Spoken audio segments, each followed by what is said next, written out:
SuperTalk Mississippi media production. Whether you're looking to start a career with no student loans or change careers to land one of the happiest jobs in the world, yep, that's construction, Build Mississippi can help. Visit buildmississippi.com to learn why a career in the trades deserves another look. Buildmississippi.com. Your future is waiting.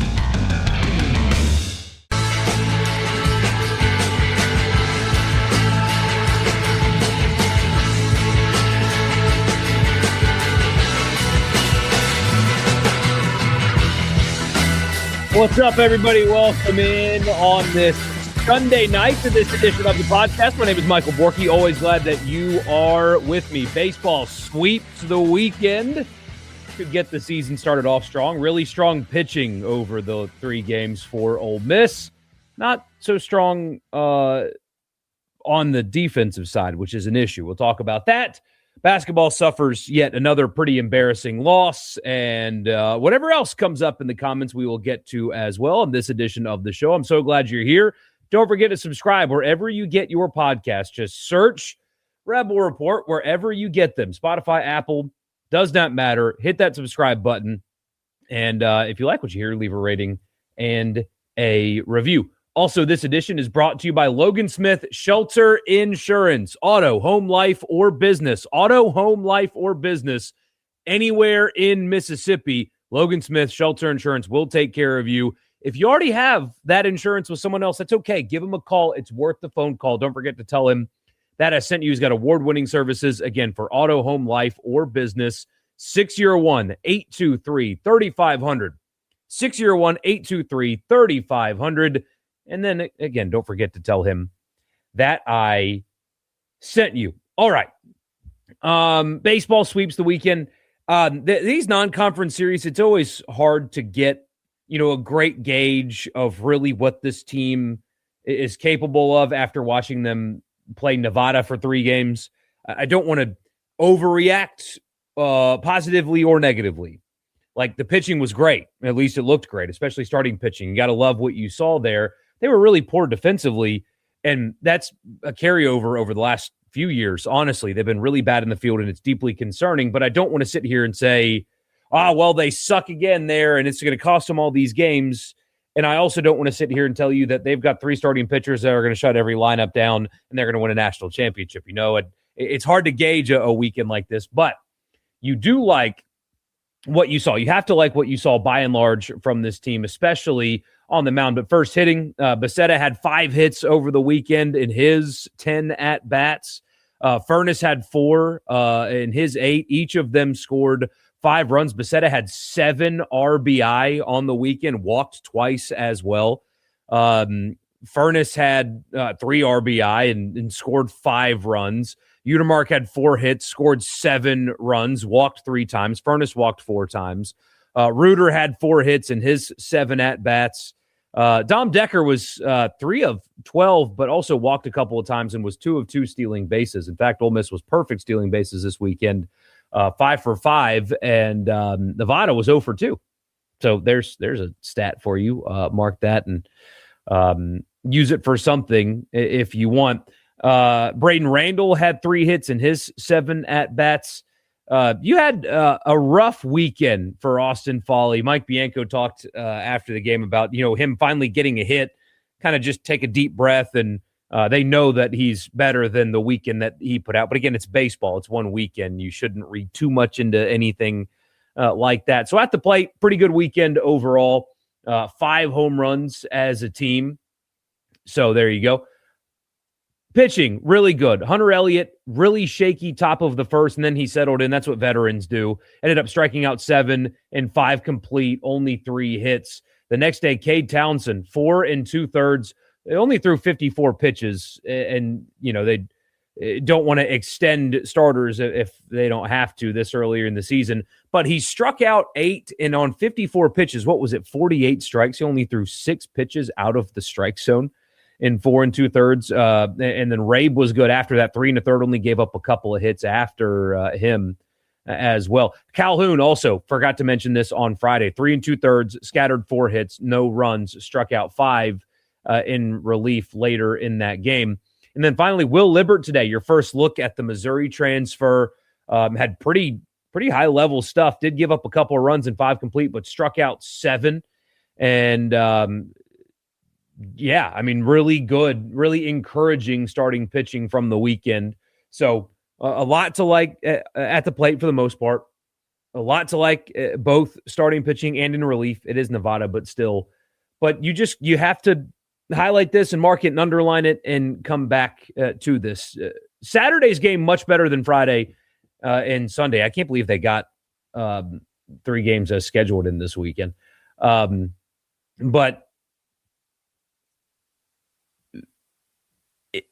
Sorry, I froze there for a second. They did not look like an improved fielding baseball team this weekend, and that is ultimately what cost them in the regional last year. I know pitching wasn't great either. Murray State sprayed it all over the yard, but they were really bad in the field. And here again, you've got a team that, the only offensive success Nevada had after the first inning on Friday was because of poor defense, and then you had a similar situation today. I don't know right now. This is going to be harsh. It's only 1 game, but I don't know if Pano's playable at the moment. And I know that they've got to get better defensively. It's 1 weekend. Don't want to make sweeping judgments, but it is a carryover of a problem that was their Achilles heel last season. They've got to be better in the field, and the middle infield has got to be better. And it certainly can, but it has to be. So by and large, you comfortably sweep. It was kind of rainy and stuff today. Mike Bianco made reference to that after the game, that it was just kind of gross and yucky, and Libbert could have allowed that to affect him. He had long breaks in between his innings and pitched well. Pitching was really good. By and large, at the plate, pretty darn good this weekend as well. Just there's that one thing also that stands out. So you sweep, feels good. Baseball's back. They won 3 games the way they're supposed to. It wasn't perfect, but it was a successful weekend. And we'll go from there. 2 midweeks this week as well, so that'll be fun. Just baseball. You guys know me. I'm not the biggest baseball guy. My order in sports in the big 3 are football and basketball and baseball in that order. But the best part about baseball is there's constantly games. There's always something to look forward to, and you got 2 midweek games this week and a sneaky good mid-major coming up this weekend as well.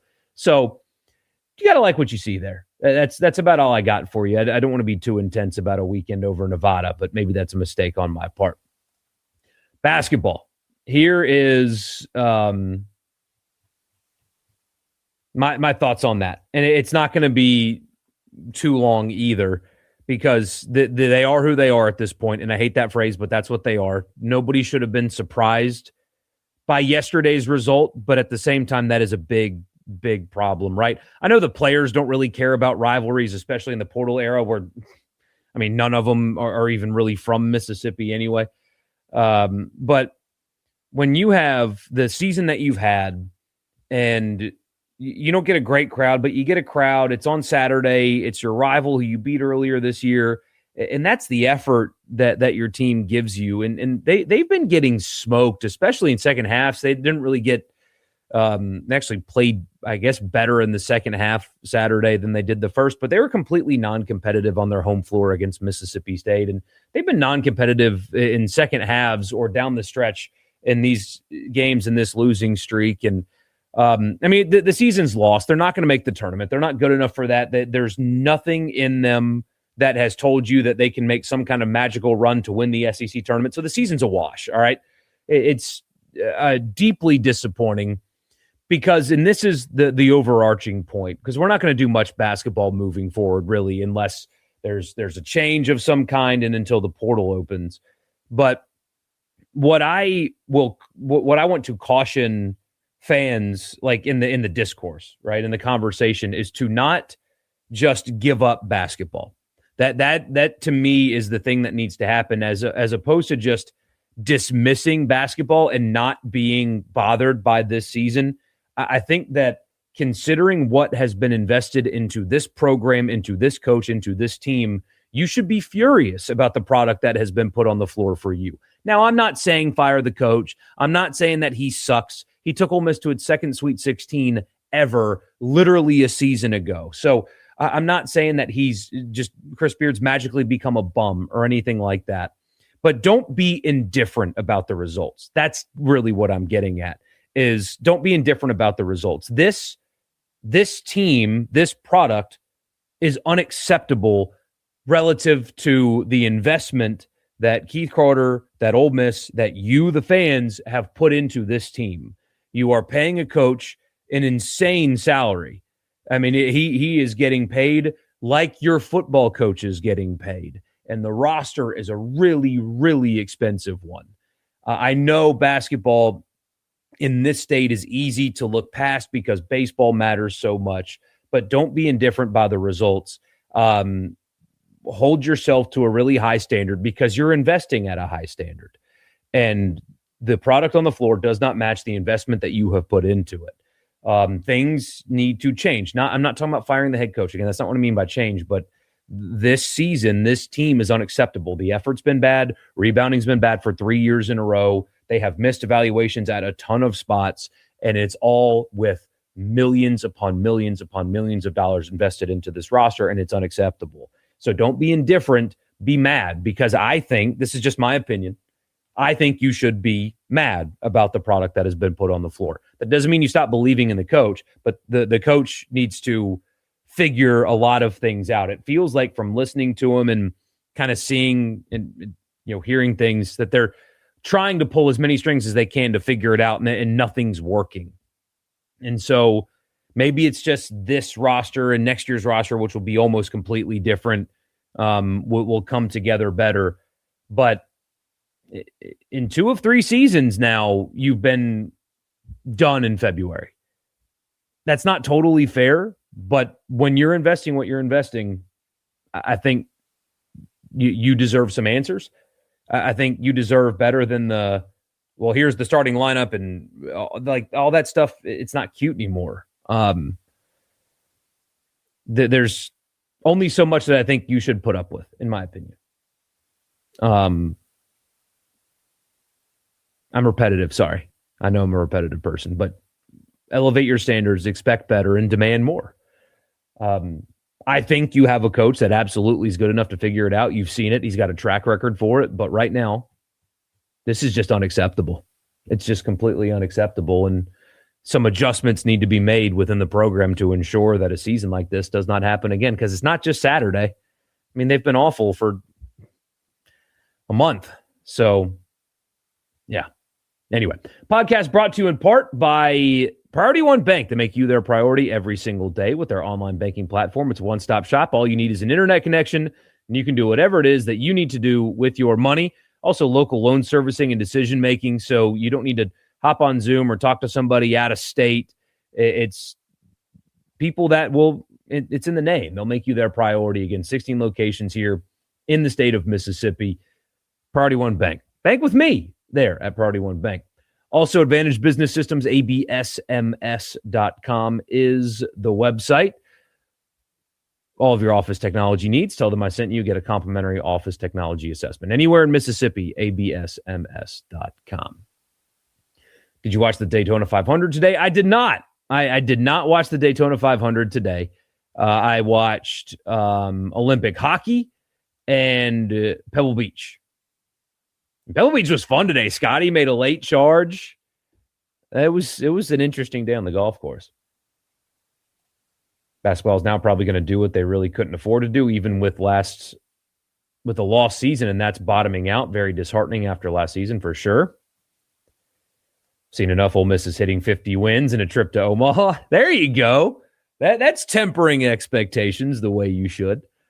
No, but there was a lot to like this weekend. I mean, pitching takes you a long way, as you guys know, and a lot of people have been really high on this pitching staff, and you saw this weekend why. A lot of encouraging stuff. Good thing first for baseball, they swept the series rather easily, which they have not done since 2023. There is a major problem at shortstop. Middle infield as well. I mean, I like Dom Decker a lot, but Friday had a couple of opportunities to make plays, and he couldn't.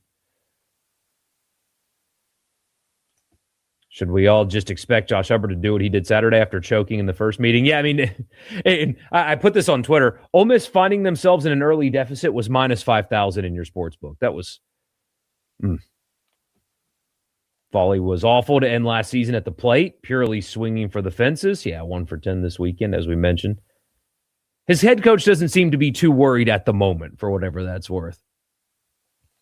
Watch the 500, was bummed the 9 loss at the end. I did see the highlight, though. What was it? 3 wrecks on the final lap. That was nuts. It was absolutely nuts. When does conference play start in baseball, you ask? It starts on March 13th. Friday, March 13th is when conference play begins.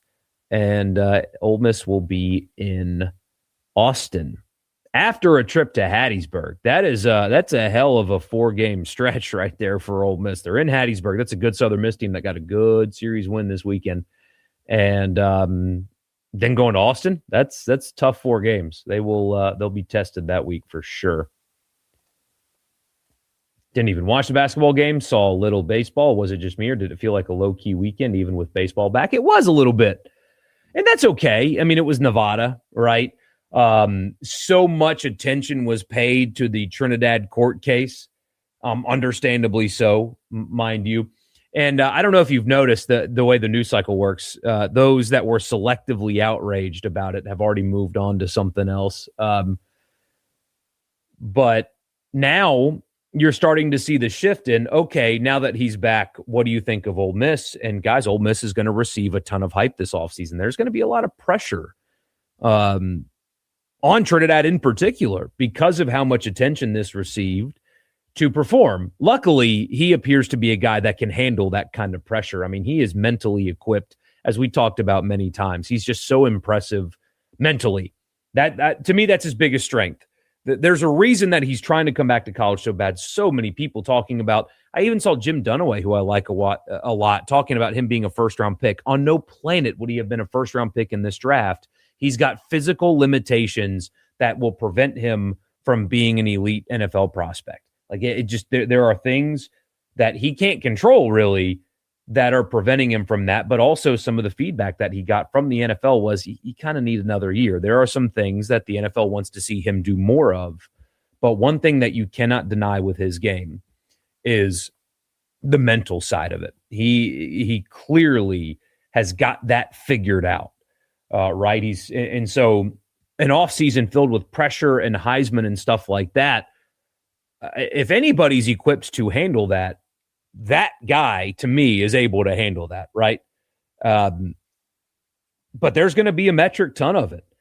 Heisman odds, national championship contender, SEC contender, power rankings, going to have them 1 or 2 in the league or 3 in the league all offseason. He's going to go to media days, and there's going to be a swarm around him during that event. And again, I think he's absolutely equipped to handle it. But this is a unique situation for Ole Miss. A new coach is going to have that kind of pressure on this season. They've earned it. They've got the roster that's able to do it. But now that this court case is over, people are starting to notice, oh, wait a minute. So not only is Trinidad back, that Lacey kid's back too. He's a stud. Wait a minute. Lane only took 4 players with him to Baton Rouge and only 2 of them started. Whoa, wow. Let me look at the portal class. Wait, they're number 2 in the portal class? Oh, goodness. Wait, look at the highlights of this Deuce Alexander kid. You see what I mean? People are going to start paying attention to the actual football. And so the hype is just going to keep growing throughout this offseason. Are you surprised at the way Jans has basically dominated Ole Miss and dominated Beard since he's been at State? Well, that's a fascinating thing because obviously Beard has the postseason success. He has more, not only more, he has postseason wins in which Jans does not. Yeah, a little bit. I am a little bit, but Jans is also a hell of a coach too, you know? So Jans beating anybody isn't surprising. You're watching from South Carolina. Good to see you. Good to see you. This team has defensive issues. Luckily for them, they weren't in dogfights or outright lost a game like other baseball teams this weekend. Yeah, a lot of upsets around college baseball this weekend. They got to fix that, though. Why do people still care about this basketball team when the head coach himself has to call out his team midseason to demand more effort and begs them to care more? Why should you? Well, that's the other side of the conversation. Like in one of my group messages, somebody was, really upset at the crowd. And it's like, they don't deserve a crowd. Well, but it's Mississippi State. I don't care. They have not earned a big crowd. They have not played with the effort that is worth taking time out of your day to go watch. Why do people still care about this basketball team, Austin? Because they are, fans care about their teams, but there's been real investment in basketball, and you tasted that success a season ago going to the Sweet 16. But not only that, Texas A&M came after Chris Beard, and Ole Miss stepped up and paid him a massive salary, and this team is so highly paid, and they're performing like this, and they're putting out effort like this, and that's I think people need to care more about what is happening on the floor. Maybe not by showing up, right? Because again, the team hasn't earned a big crowd, but people should be madder than they are, in my opinion, about what's happened. You can't. Whatever. I'm being very repetitive. Sorry. Seeing the team wear the pinstripes today reminds you again how Nike butchered all of the rest of the uniforms. The older ones were perfect. And there's a Twitter account that I follow called End Fanatics, because Fanatics is I think Fanatics is the worst thing to happen to sports fans. It's the company that has a complete monopoly on sports apparel. And it's garbage, all of it. It's expensive and it's garbage. It's a Twitter account called End Fanatics is what it's called.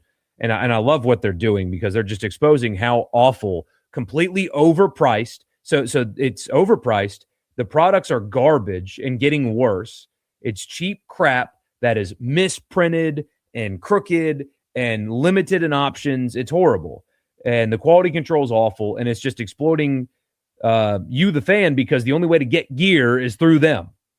But they pointed out that since Nike has taken over the uniforms, the colors are wrong. So you bring up the powders today. They screwed up the powders. Nike did last year. And so they're not even wearing them this year because they screwed them up again. Well, they're screwing up NBA uniforms. Like the Lakers gold now versus then. The Saints gold now versus them. The colors are even off. It's not just the Ole Miss powders that they've screwed up. They've screwed up everything, and it's a shame, because Sunday powders were just a quirky little thing that I really liked, and they've completely butchered it. And even the uniforms that Ole Miss got, if you look closely, like the creams, the numbers are bad. I mean, it's so awful. And you guys are the ones. I say you guys. I'm a fan. I buy gear all the time. My gosh, I mean, I want to take my son to a Pelicans game, and I mean, we'll get tickets cheap because they suck out loud, but to get him a new shirt because he grew out of his old one, it's like $40, and it's going to come in and it's going to be this cheap cotton that's going to shrink weird, and then the logo is going to be crooked. It's horrible.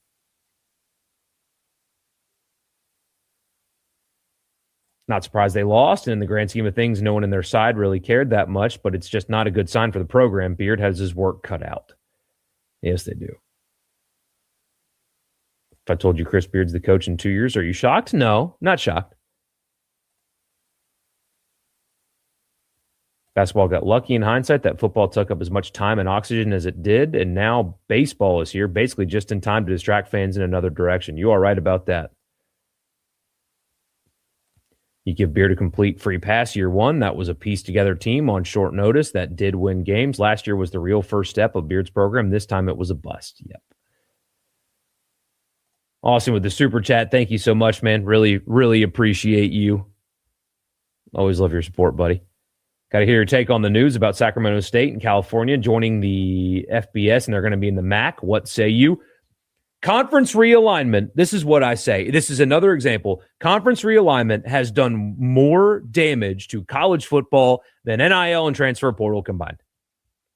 It's so stupid that we have leagues the size that we do, where the ACC, some teams are playing 8 conference games, some teams are playing 9 because they have an imbalanced conference, right? That's happening in the ACC.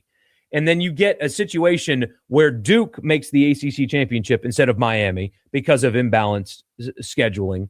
And I mean, look at some of the Big Ten schedules, because there are so many teams that it's gone too far in that direction. And on top of that, in the other sports, you've got UCLA having to play Rutgers in conference games, Cal and Stanford in the ACC, now Sacramento State in the MAC. I mean, that is a bigger problem. We used to have very specific conferences that were in a very specific region that all made sense. And now the Pac-12 is dead and the Big 12 is scattered all over the country. None of that makes any sense at all. There was like regional pride almost in college football that made sense, and like it made bowl games more fun even. There was just so much, it made so much more sense than it does now, where you have these conferences that are just spread out all over the country, and the only reason why they exist is because of money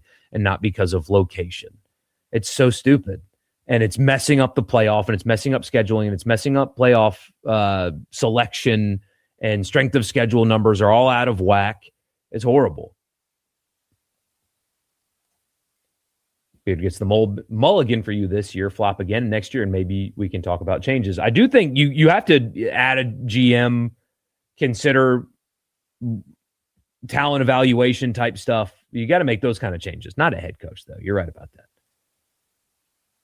Just have a hard time investing in the Olympics. It's hard for me to support people who clearly never have anything nice to say about the country they represent. Well, I will say this. There are a lot more Olympians that have either not said anything or have said only glowing things than the ones who have not. So I would say don't punish,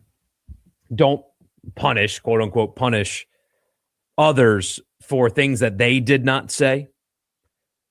The hockey teams in particular are all in about what representing their country means and things like that. I mean, you have a very small number of athletes that have said things that people view as disagreeable, but not every American Olympian has done that.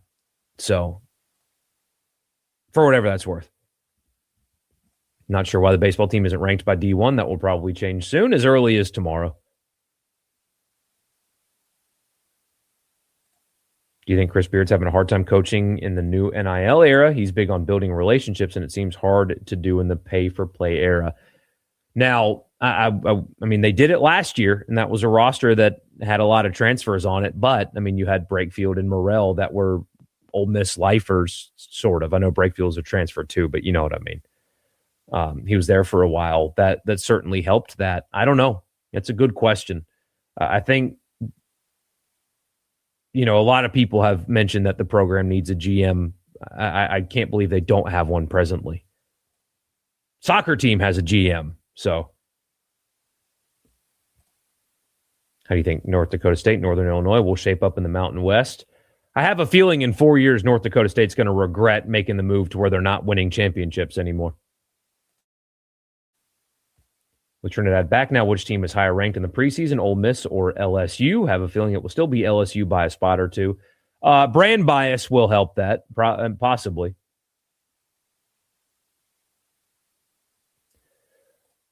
So I'm not being flippant when I answer this way. I promise this is the right answer. If you want to buy and congratulations, your fiance season tickets, but you've never been one before, call the ticket office tomorrow. They'll walk you through it.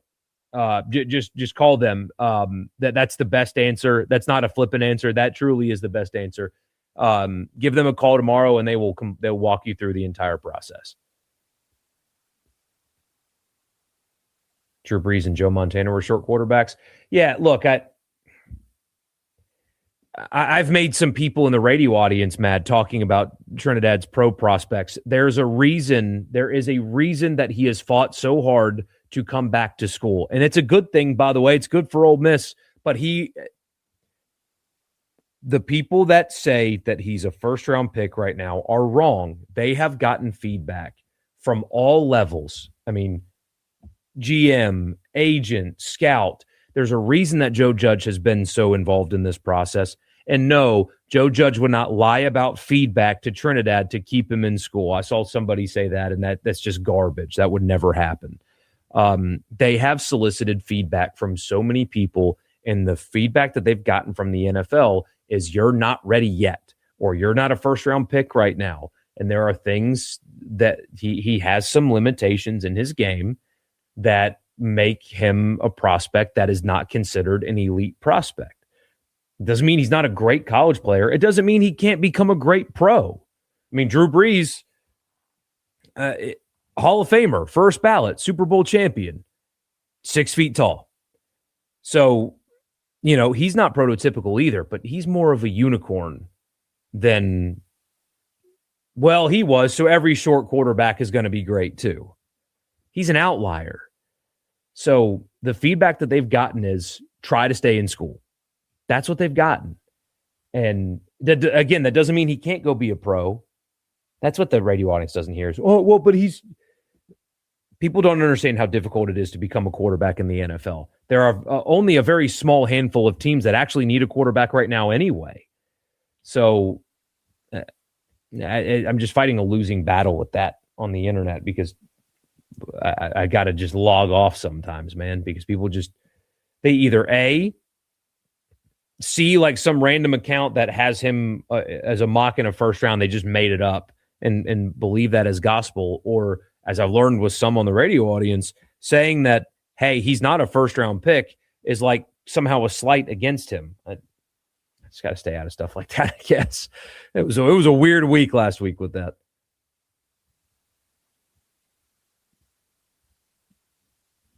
If both teams are undefeated going into September 19th, the LSU Ole Miss game will be a top 10 matchup, College game day. Yeah, and game day will take the signs away, but they will not be able to stop the chance.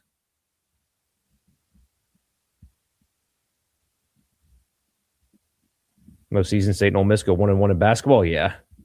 Don't think Ole Miss fans will care if they go 0-2 versus State. If that means a tournament run, judging by last year, absolutely. Think bigger than that, for sure. Get basketball, a really good crowd versus Auburn back in January, and it was a boring, lifeless product. That's what they've been now. Yeah. The red baseball jerseys now have a pink color to them. They're horrible. Yeah. Fanatics has ruined the sports memorabilia industry. Absolutely. And now everybody else that makes it tries to price you out too, because they have to, or they don't have to compete with somebody that is putting out fair prices. It's a joke. You have to go to some Chinese knockoff website to get a good jersey. It's my son's favorite sport, soccer, I think, right now. You don't like the creams? The navies with the new template look the best, you guess, but that's not saying much. Yeah, it's all bad because of Nike. They're poorly produced uniforms.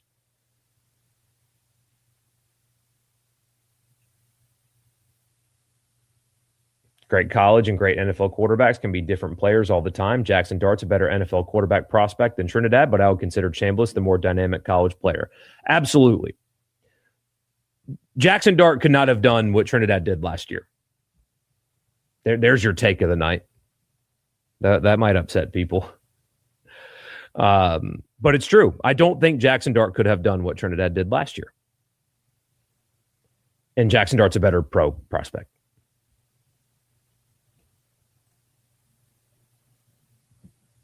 That's just how it is. That there's a reason that he's fighting for it, and I mean he'll make a bunch of money, and deservedly so, at Ole Miss, and he can improve his draft stock. Or if it stays the same, he made a bunch of guaranteed money, and then is going to try his hand at the NFL with a lot more in the bank than he currently has. It's a no-brainer decision for him to try to stay in school, complete no-brainer. But there are so many people that.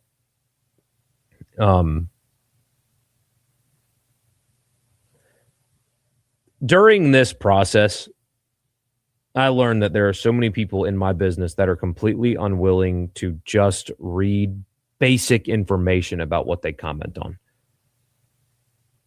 That's the biggest thing that you learn during that process is there are people that were doing full podcasts and full shows about that situation without having read anything about it or watched or consumed anything about the trial. That clearly happened last week. And yeah, Josh Allen wasn't a world beater in college. No, he wasn't. But what was Josh Allen? A giant who can run and is physical and has a cannon for an arm and upstairs put together. So we all do a whole radio show when the baseball starts at 4. We will. Yes, we will. We go the whole time no matter what. Saw a guy do a 30-minute video on the trial, and he got the town name and the judge's name flat wrong. See? And so right there, does that tell you that he consumed any of it and actually gave honest commentary about it? How many people, John, do you think know that the NCAA did not call a single witness or did not present any counter medical opinion at all? How many people do you think actually know that? So when you come at, oh, he wasn't sick, it's all BS. Well, then why didn't the NCAA actually present anything to counter that at all? Why didn't they? Because they didn't even try. They didn't bother trying. Oh, they knew it was a sham. Well, wouldn't you want to expose said sham? I said this on Thursday. If you know the trial's a sham, wouldn't you want to put your best foot forward and expose it to the world? They didn't even try. They didn't bother. They didn't bother. Is Baker Mayfield the closest comparison to Chambliss, except Trinidad has more athleticism? Ooh, let's see. Baker Mayfield is, but Baker's 6'1", 215. Oh, okay. No, 6 foot and 5'8", so almost 6'1". All right, what do they list Trinidad as? I would love to know what he will actually. So they list him at 6'1". I don't think he's 6'1". So ESPN lists him at 6'1", 200. Ole Miss lists him at 6 foot 200. He's not 6 feet tall, I don't think. Like the official NFL shoes off, 6 feet tall. Maybe I'm wrong. I hope I'm wrong. That'd be great for him if he gets that 6 in front. But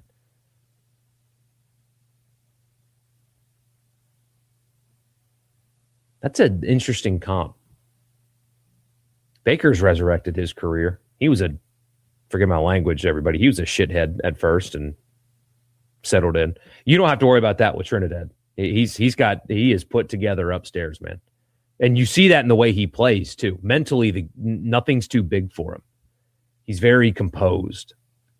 So, anyway, interesting week. And a good, successful weekend for Ole Miss. I'm going to hang it up. I really appreciate you guys being here. As always, don't forget to get to subscribe. You should be having 2 extra interviews on this feed next week, so don't forget to subscribe so you can see them. And yeah, I will see you guys live on Tuesday, but you're getting a couple more extra interviews this week. So I will see you guys on Tuesday and be on the lookout for the extras. See you then. A SuperTalk Mississippi media production.